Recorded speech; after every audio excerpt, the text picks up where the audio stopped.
All right, and we're finally back. All right.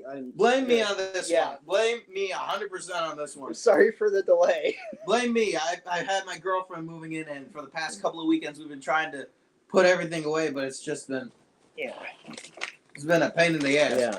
But also, happy Eclipse Day, because over here in Cleveland, we are going to have a total solar eclipse. Boy, you giving that donut more screen time. It's all right. I mean, I got the day off from work, so I'm like, Me too. I'm happy about that. I work an 8 to 5 plumbing job, Mondays to Fridays. So the weekends are essentially the only time I can get off. But this past Sunday wasn't good. So we're doing it on Eclipse Day because my boss was asking, hey, do you want the day off? I said, I mean, my mom's coming in. I kind of want to spend some time with her a little bit. Plus, I got stuff to do around the house. It'd be nice to get it in order a little bit more. Have your parents met your girlfriend yet? They have. They love her. They absolutely love her. And like I said, I'm already working on that ring. I'm already working on it. I know when and where it's going to be, but I'm not going to say it here just because I know, like, what if she finds this? She might not, but she knows that, yeah, the ring's being worked on. So you haven't asked her yet? No. Okay. No, that's not until later on this year. Okay. Because right now we're closing in on halfway through the year. Mm-hmm. And I need to, I've got the stone, I've got the band, but I want to add a little bit of ornamentation to it. Proposing during an eclipse would be one hell of a proposal. That would be the weirdest thing, and actually she's working today. Plus, she's going to be out of the house today. She's not going to be back until Tuesday evening, tomorrow evening. Okay. Simply because she doesn't know what the traffic's going to be. Okay, yeah. And that's fair. That's completely fair. Because around here, the traffic is going to be absolutely insane. Avon Lake, and does Rocky River have some campers or something like that? I don't know. Okay. In Avon and Avon Lake, they're allowing campers. But they've also put up signs on the highway saying, hey, you can't stop on the berm or on the curb when the eclipse is going on. You can't do that. Because apparently that happened out at Wyoming, and it drove, state highway patrol people nuts. Actually, I think they had a field day, because they were just like, and right, another one. Oh, and another one. And another one. And another one. Which leads us into one of the best Spider-Man trilogies where Sam Raimi just went, and another one, and another one. But that was another one and another one. Because of the Sam Raimi Spider-Man movie. Yes. Which we grew up on. Yeah. Like, you want to talk about Spider-Man. This is the quintessential Spider-Man movies. Yes. And especially the first one. Yeah. And I'd just like to say, before we begin, did anyone lose a large roll of $20 bills wrapped in a rubber band? Because we found a rubber band. Is that for the movie? Yes. Who was that? Green Goblin? No, that was Otto. That was Otto? Yeah. Wait, that's from Spider-Man 2, isn't it? Oh my gosh. Otto had jokes. Alfred Molina had jokes.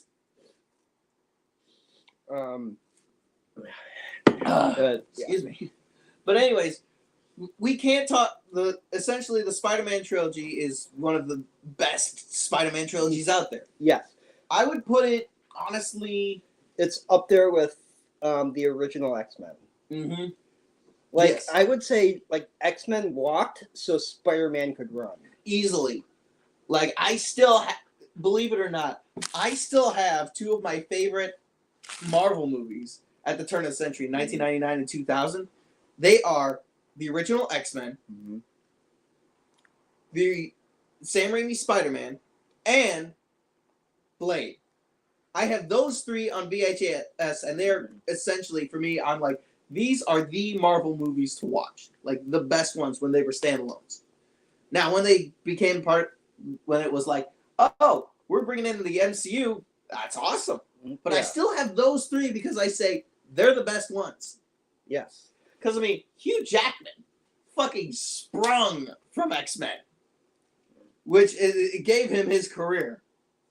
And I was like, yeah, Tobey Maguire as Sam Raimi's Peter Parker Spider-Man. Really good. As like because of the Sam Raimi movies, he essentially learned that he learned one important thing. You cannot do a Sam Raimi movie without Bruce Campbell. Right. You can't. You absolutely cannot.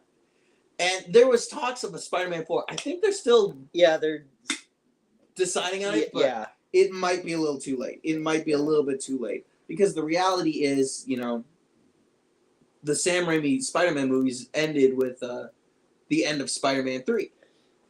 Which had a decent, open-ended sort of open-ended ending where it's like, it's Peter Parker and Mary Jane dancing in the club she's singing at.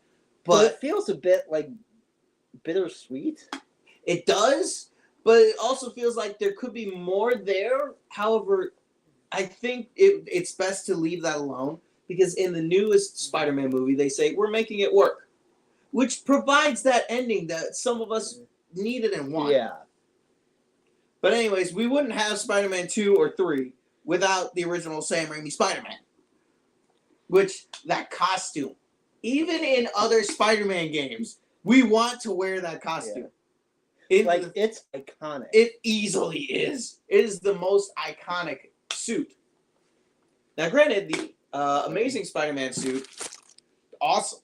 It looks good. Mm-hmm. But there's something about the original Spider-Man suit that we love it. I mean, and you even told me about the one time that was in a blooper reel. No, it was a deleted scene. Yeah. With J. Jonah Jameson in Spider-Man 2, he puts on the suit. I can just imagine J.K. Simmons. I'm going to have fun with this. Because honestly, he looks like an adult, but he feels like he's a giant kid sometimes. And aren't we all?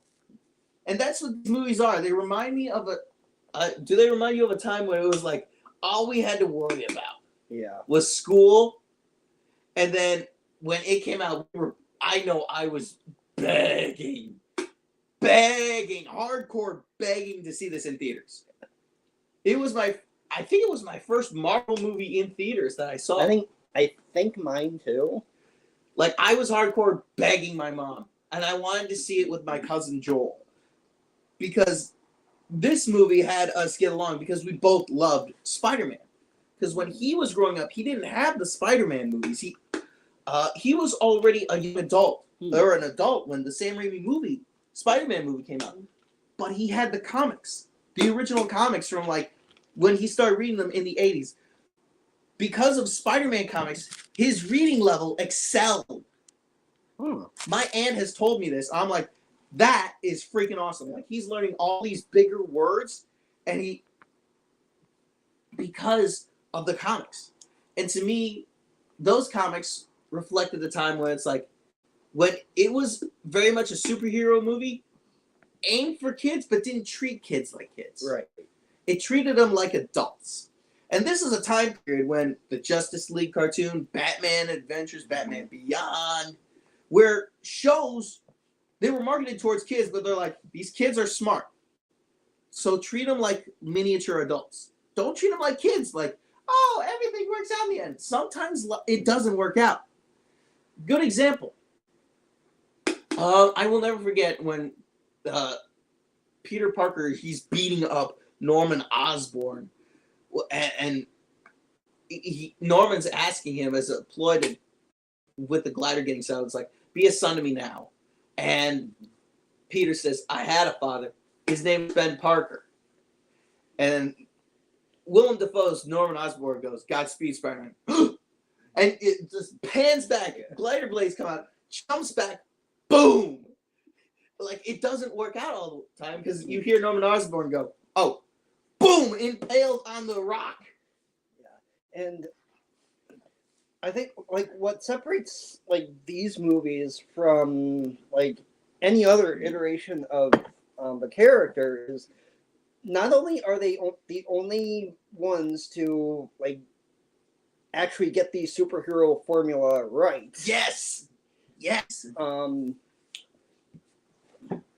By having Spider-Man and whoever villain fight throughout the movie instead of saving all the fighting for the end. Yes, because in the comics, in the original comics, Spider-Man would fight his villains throughout the entire comic. Because you're not going to have like, all the lead up and then boom, the big final fight. No, there's going to be bouts where it's like we're going to go back and forth, and it's Spider-Man. He loses his fights at the start because his villains are so new. Good example. I read the original Sandman comic. Spider-Man, he's trying to beat up Flint Marko, the Sandman. But Flint's like, yeah, you can hit me as hard as you can, but you're not going to do a darn thing. To which Spider-Man's like, all right, boom, hand goes through sand. And what happens? Flint Marko, Sandman, beats up Spider-Man and rips his mask. So Spider-Man, instead of just continuing to fight, says, oh no, I gotta run. I gotta hide because I can't let anyone, especially the bad guys, see my face. That's the point of the mask. And so it's not until the end when Flint Marko is like, hey, he goes to Peter Parker's school just on accident when he's running away from the cops and says, you know what, I never got my GED. I want my GED. Give me my degree. And the principal, and this is when Peter Parker's in class, the principal goes, I'm not giving you no GED. You haven't even attended class and you're a criminal. No, get out of here. And all the students are like, yeah, you tell him, principal.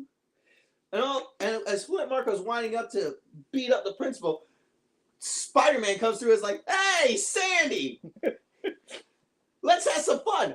Well, he just goes through, surprises Sandman so he can't dissipate himself. And so it's like, boom, connection.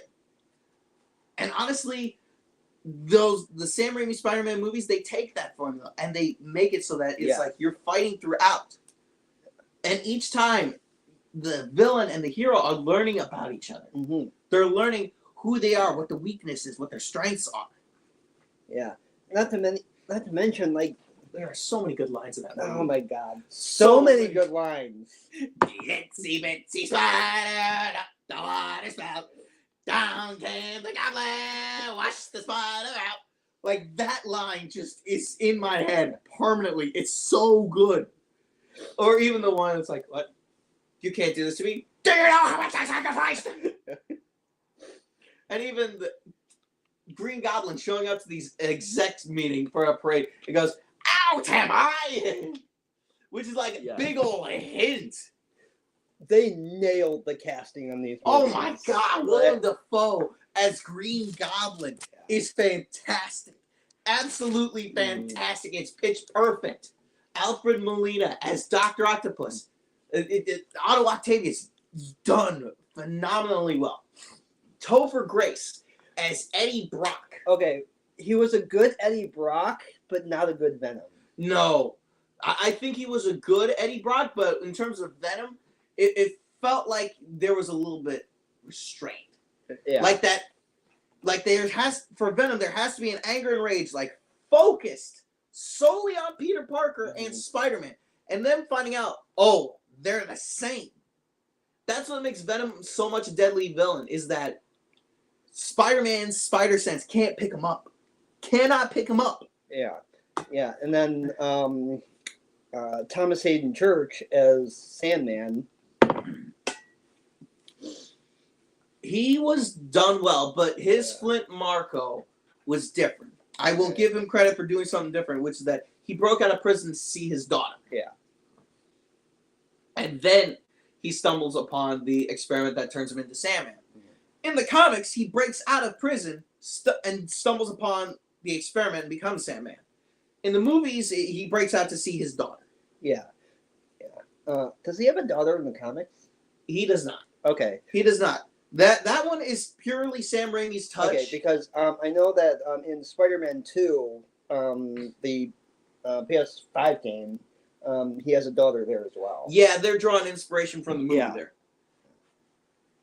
Because in the original comics, Flint Marko is a criminal because he's a criminal. No explanation, he's a bad guy. But in the movie, he's like a father. He's trying to do right by his daughter. And he's robbing banks to fund her procedure. Yeah. Which is a nice way to humanize your enemy. It's like, hey, he's not a bad guy because he's a bad guy. He's doing it because his daughter has medical bills that he can't afford, and he doesn't know any other way to get the money. He could work an honest job, but it's going to take way too long, and he's not going to be able to get out of that. Yeah, yeah, and that scene where like after he falls into the what was like a particle accelerator. Yeah. And you see the sand like starting to swirl. Yeah, that was such an amazing. That CGI was done so well. And I like... And the music, too. Oh, yeah. Yeah. Oh, my God, yeah. But, I mean, you couldn't have 2 or 3 without the original one. Right. Because it was primarily on the success of the first Sam Raimi Spider-Man movie that we were able to get the other 2. Yeah. Like, 2 is easily the best one out of the 3, but it's sort of like Star Wars, in a way. Yeah. And 4 is good. It's a good start. It's springboard. 5, best one. 6, it's all right. We can't talk about these movies without talking about J.K. Simmons. We really can't. Which we already talked about J.K. Simmons in like one of our first videos. But J.K. Simmons as J. Jonah Jameson. Perfect. Oh my God, pitch perfect. And that he is forever immortalized in like 2 different memes. Mm-hmm. 2 different memes. One of them was his laugh in Spider-Man 2, where Peter's asking, "Can I get an advance?" Like, I can't even do that. That's how iconic that laugh is, where he just starts laughing, and it's absolutely hysterical to me. And like J.K. Simmons, you put him in anything, he is going to live. They even brought him back for the Tom Holland movies. They did. You can't do J. Jonah Jameson without J.K. Simmons. You can't. You'll have guys that will get close, but every single time they're modeling themselves after J.K. Simmons because he did that well. And in the first movie, when Green Goblin busts through the Daily Bugle, it's like, J. Jonah Jameson, you swine! Who's getting pictures of Spider-Man? And J.K. Simmons could rat out Peter Parker like that. J. Jonah Jameson could rat him out. Yeah. But instead, like, you see the metal of his character, where he says, I don't know who he is, his stuff comes in the mail. Straight up lying to the Goblin to protect Peter. Like, he's a nut job, but at least he looks out for you when shit hits the fan. Like, that's a boss you can work with. But then Spider-Man shows up and J. Jonah Jameson goes like, Spider-Man, I knew it. I knew you two were working together. I knew. Hey, kiddo, mom and dad are talking right now. Shut up. But one of my favorite lines from the Goblin has to be when, like, they're on the rooftop and Goblin is trying to convince Spider-Man to join him. Yes, that scene is so good. Yeah, and Goblin just says, in spite of everything you do for them, eventually they will learn to hate you. Yes. And that eventually happens. It does. It does. Like, in spite of everything that Peter does as Spider-Man, they eventually hate him. Yeah. Because, like, he was raised by his aunt and uncle to do the right thing, which is, with great power comes great responsibility. Everybody knows this. Mm-hmm. But the fact that, eventually, he, shit. Shit. Oh, no. Did we lose it? Oh, it's still going. It's still going. Okay. All right. Okay. There we go. Allow. Yep. It's still going. Wait, what am I doing? What the heck is going on here? Hold on. I see where it is. Go ahead and click that single person. Oh, okay. There we go. It's a solo layout. There we go. Okay. There we go. Okay. Okay, yeah. Sorry about that. Donut disorder. Yeah. We had a donut disorder. Yeah. But yeah, eventually the people grow to hate Spider-Man. Mm. Even though with all the stuff that he does for the city. And it's not until like 2 when Peter Parker says, I'm giving up the suit, I'm giving up my powers. Yeah. That the city realizes we need Spider-Man. We need him. Yeah. Which speaking of 2, I want to talk about Mary Jane really quickly. Yes. Yep, let's get this one out the way. Because, I mean, in 1, she was just kind of like there. Yeah. Um, She was the damsel in distress that needed to be saved. Yeah. In 2, they tried to do a little bit more with her. Yeah. Which a lot of Peter's like insecurities, I feel, kind of come from her. What kind of insecurities? Because there's 2 scenes in particular. Mm-hmm. One is when they're at the gala and Peter is talking to MJ on, I think it's like a balcony of some kind. Okay, yeah.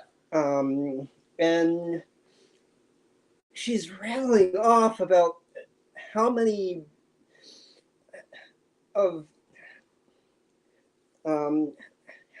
people have like seen her play and like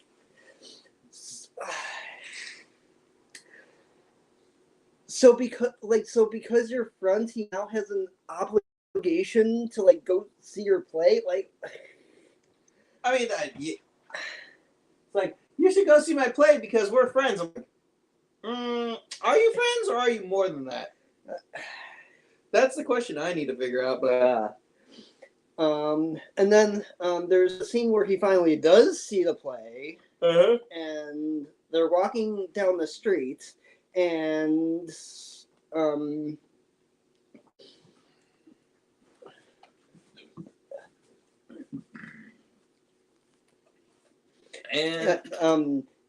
he asked her, like, do you want to go get chow mein? And she's like, I'm getting married.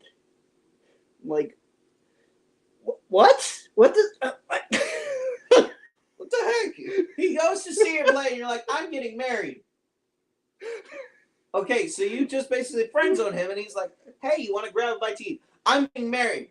Like, he's not asking you out on a date. He's just asking if you want to go get chow mein. Like, he's asking if you want to get food. I guess you could take it as he wants to go on a date. It's like, I guess, but honestly, I'd be more concerned. Like, I just want to get food. Yeah. I don't give a shit about you. Yeah. I will say this: Kirsten Dunst looks like Mary Jane. Yeah.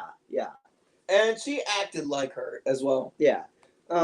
Yeah. And then in that same scene where he's talking about how like he always envisioned her getting married on like a hilltop, and she hadn't decided who the groom is yet, and she was like, so just because you saw my play, you think you can talk me out of getting married? Like, I don't get that. That's not what he's doing. Yeah. Honestly, people try to say like, oh, it's Peter Parker and Mary Jane. It's like, okay, yeah, but in some comic iterations, he doesn't get with her. Which is like kind of sad, but at the same time, you realize he causes she causes some drama. Yeah. So yeah, I had a kind of had a problem with her in Spider-Man 2. Yeah, but she managed to figure out like Peter Parker is Spider-Man. Yeah. So she's like, oh fuck. Yeah. Yeah, and so she leaves her wedding, like just straight up leaves the guy at the altar to go be with Peter. I'm like, girl, what the fuck? That was a dick move to the other guy, but you're like, like the whole time you didn't want to be with this astronaut guy, Yeah. J. Jonah Jameson's son. But to leave him standing at the altar, yeah, good luck with that shit. You essentially just pissed off everybody. Call the caterer. Tell her not to open the canned tuna. Yeah. Yep. But yeah, these movies were really good. I remember watching them in theaters. I loved it. Loved seeing these things. Loved watching them. Still love watching them. And apparently, in Spider-Man 3, during the scene where Mary Jane once again gets kidnapped, Par for the course. apparently that was originally going to be Gwen Stacy Oh, in Spider-Man 2? in Spider-Man 3. Oh. Huh. Yeah. I don't remember why they changed it though. I don't know. I think she was Gwen Stacy in the Spider-Man movies, especially Sam Raimi's Spider-Man 3, was kind of a one-off character. Yeah. And like no disrespect to Bryce Dallas Howard, but I didn't particularly care for the way the character was written. She's done quite a bit now that further in her career. We're not looking to send feedback to Google. The darn thing just slides. Yeah. Yeah. But okay, so Spider-Man 3. Mm-hmm.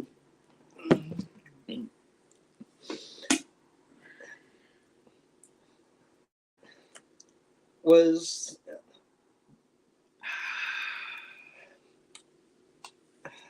there were moments during that movie where I was honestly kind of agreeing with MJ. Really? Because it's like, okay, Peter keeps making everything about him. Okay, I think I see what you're getting at, I think. But I know the whole time he wants to propose to MJ. Yeah. But he's trying to find the right moment, but everything keeps happening to him. Yeah, it was like, honestly, Spider-Man 3 is probably the weakest. It kind of is. The black suit is awesome. Though. Yeah. Yes. The black suit is really fun there to, like, just to see it. Yeah. And we haven't talked about James Franco.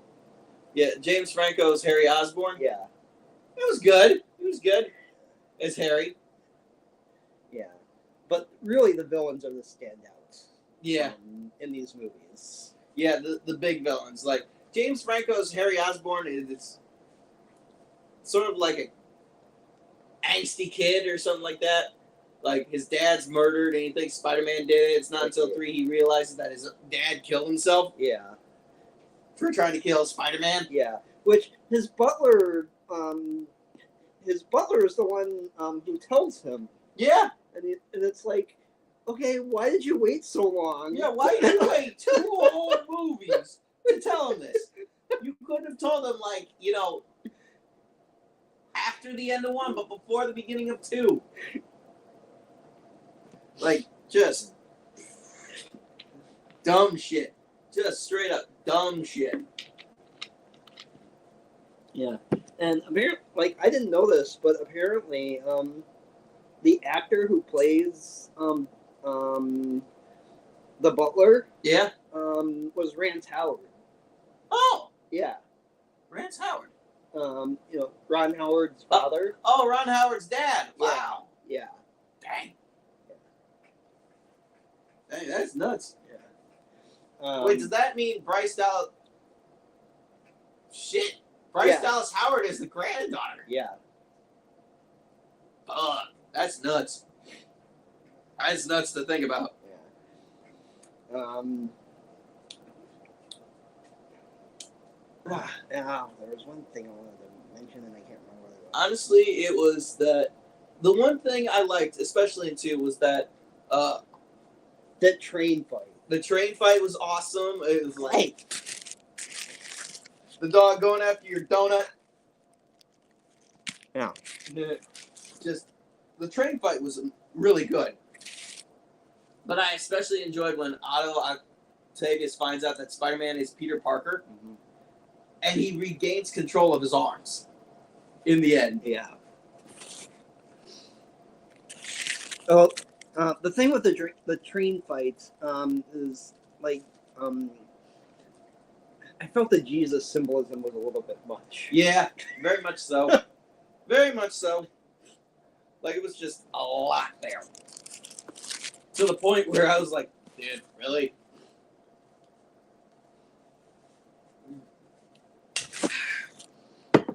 Yeah.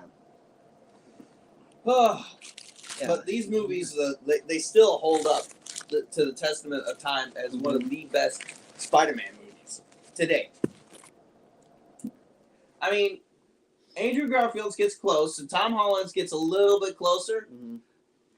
But the reality is, you're not touching the Sam Raimi Spider-Man movies. And Danny Elfman's score. Oh, so good! I will play that sometimes in community band practice. Yeah. Like, we will play it. I'm like, yes, this is my childhood right here.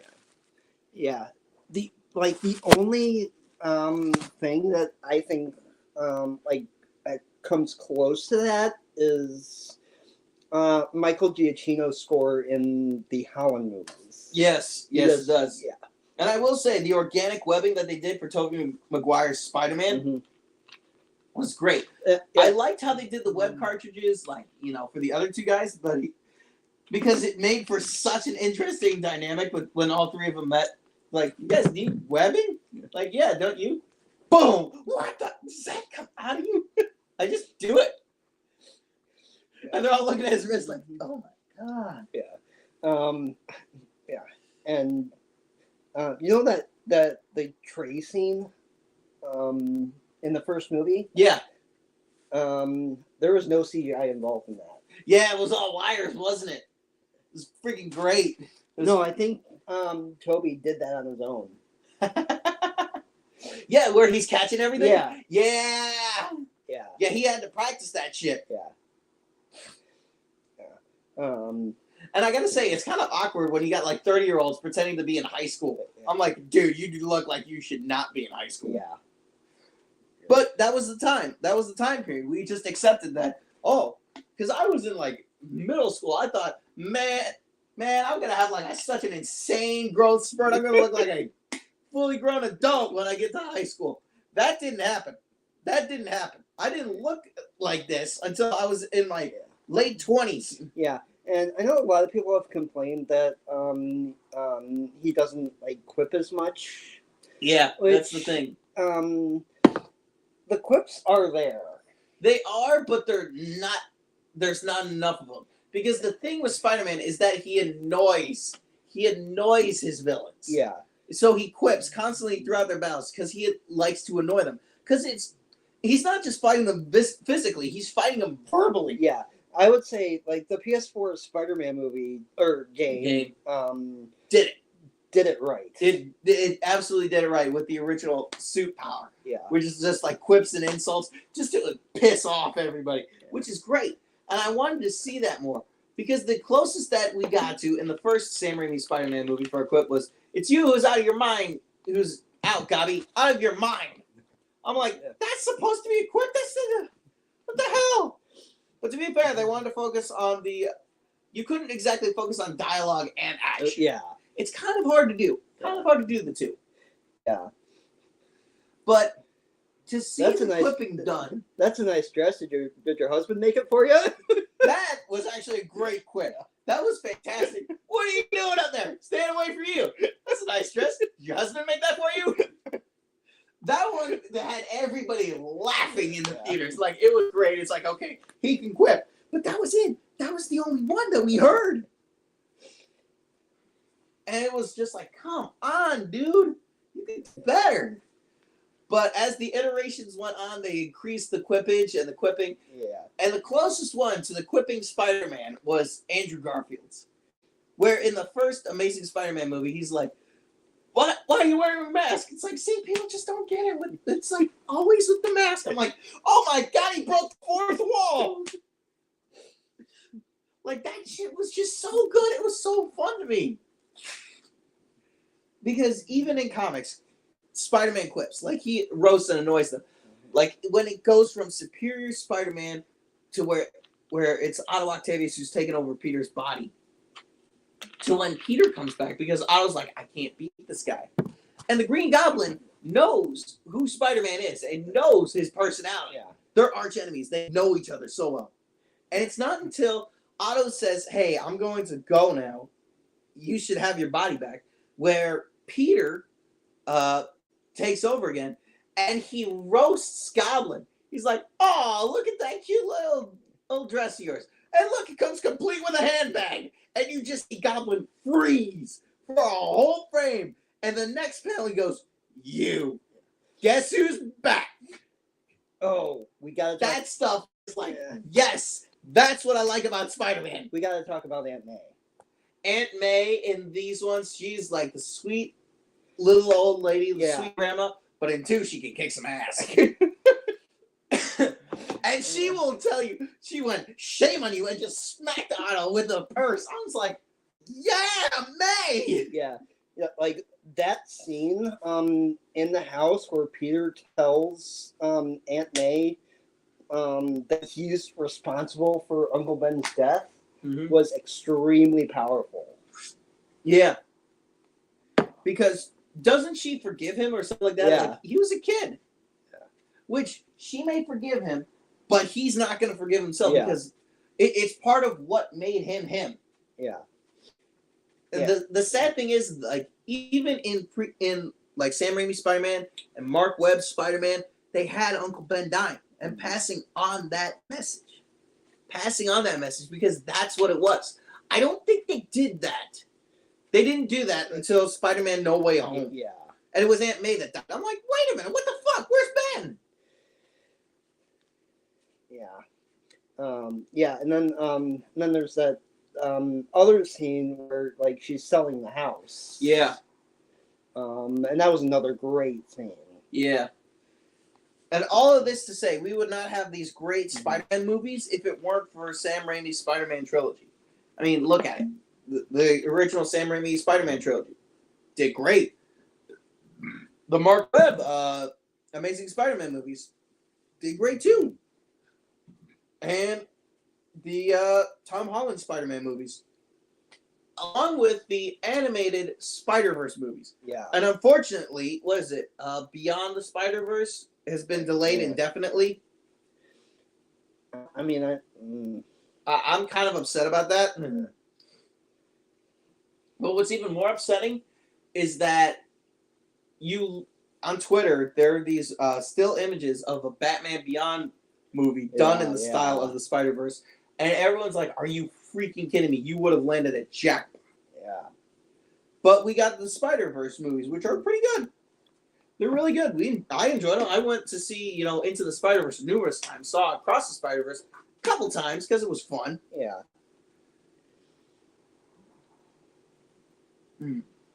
Yeah. But anyways, you couldn't watch these movies without at least having some snacks. And I remember that when I was growing up, my mother did not get movie theater candy. Did not. Like, we would pack our own lunch. It was an outing. Or we went to the supermarket to grab the candy. But what one do you remember that you would get from the movie theater? That's like the best candy.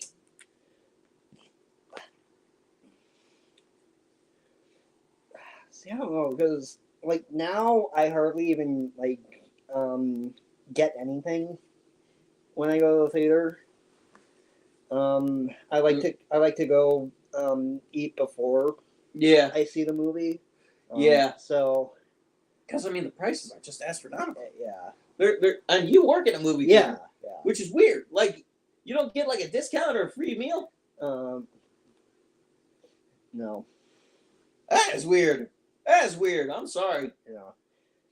Because if I'm working at a movie theater, I'm expecting, like, okay, I'll get, like, a free showing a day and, a free meal. Yeah. And like Sony is releasing all of the live action Spider-Man movies like back in the theaters. Which is great. Yes. So I'm at least going to see Spider-Man 1 and 2. Yeah. Yeah, those are April 11th and 12th? No, 15th and then 22nd. 15th and 22nd. Yeah, I think I should drag Caitlin along for that. if there's seating available. Yeah, if there is, because keep in mind, what we've been gushing about with the Sam Raimi Spider-Man movies, it's going to be packed. Yeah. Like, even when in No Way Home, when Tobey Maguire stepped back onto the screen as Spider-Man, I was the only one losing his mind. Like, yeah! Oh, it's just some random guy. I laughed at that. It's like, it's just a random guy. I'm like, bullshit. Wait till I find out he's the real deal. But yeah, everyone was like happy when they saw Andrew Garfield's Spider-Man come back. Like, yay! Then I was like, yeah, woohoo, all right. But I was the only one losing his mind in the theater when Sam Raimi's Tobey Maguire's Peter Parker Spider-Man came onto the screen. The only one in theater. Everyone was just like, just this. Just doing exactly this. Then there's me. Yeah! Woohoo! I was a little kid again. Yeah. Although I wonder if it would have been different if along with Andrew Garfield appearing in costume, if Toby had appeared in costume as well.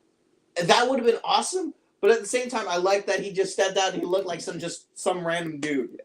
Because it felt like you see the face, you know who it is, but everyone else in the film is like, it's just some guy. Yeah. Because they're going to think the spell didn't work. Yeah.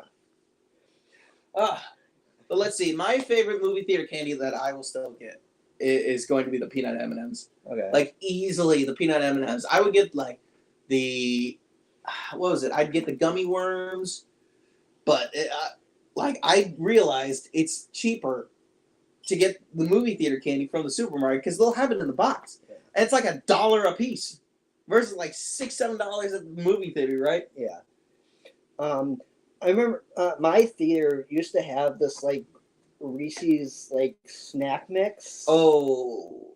That I would almost always get because it was really good on popcorn. Oh yeah, I remember that stuff. It was so delicious. Like even getting popcorn, like with the butter, you would want to get like cheap. Like I wanted to get it with nacho cheese a couple times. I was like, dude, gimme. Yeah. But like now, like if I do get something at my theater, it's either gonna be the chicken tenders or the churros. Churros are always the way to go. Yeah. Like I will get the nachos. But to be fair, the last time I went to the movie theater was for Dune 2, and I dropped $30. I dropped $30 for a popcorn bucket and a refillable cup. Yeah. Which I still have those because, like it or not, that popcorn bucket I'm using it. Like I can put so much in there, and if I wanted to put like 2 whole bags of popcorn, I could. If I go to Rio, I'm getting the corn dogs because those are good. Yeah. But I think that's all that I can talk about. Yeah. Hey, that's so good. You know, we got like 43 minutes in there. Yeah. So that's solid. What should we talk about next time? And hopefully this upcoming Sunday. Yeah. Got any ideas? Let's see. We talk a lot about Because what I originally wanted to do, like with this, was make this like kind of like a mini series where we would talk about the Raimi films, the Garfield films, the Holland films, and then the Spider-Verse films. Then why don't we do that? We'll talk about the Mark Webb Spider-Man films next time. Okay. Because those were the next ones that came out. Because the Sam Raimi Spider-Man movies were out of theaters by like 10 years or something like that. So when we got told, hey, we got another Spider-Man movie coming, we were like, oh, sweet. Who's going to be Spider-Man? Andrew Garfield. I was like, oh, my God. That's awesome. And the thing is, I still model myself kind of like him with my hairstyle. Because I liked what happened. Like, it made me look cool and hip. And even then, I got the nickname in college, like, hey, Peter Parker.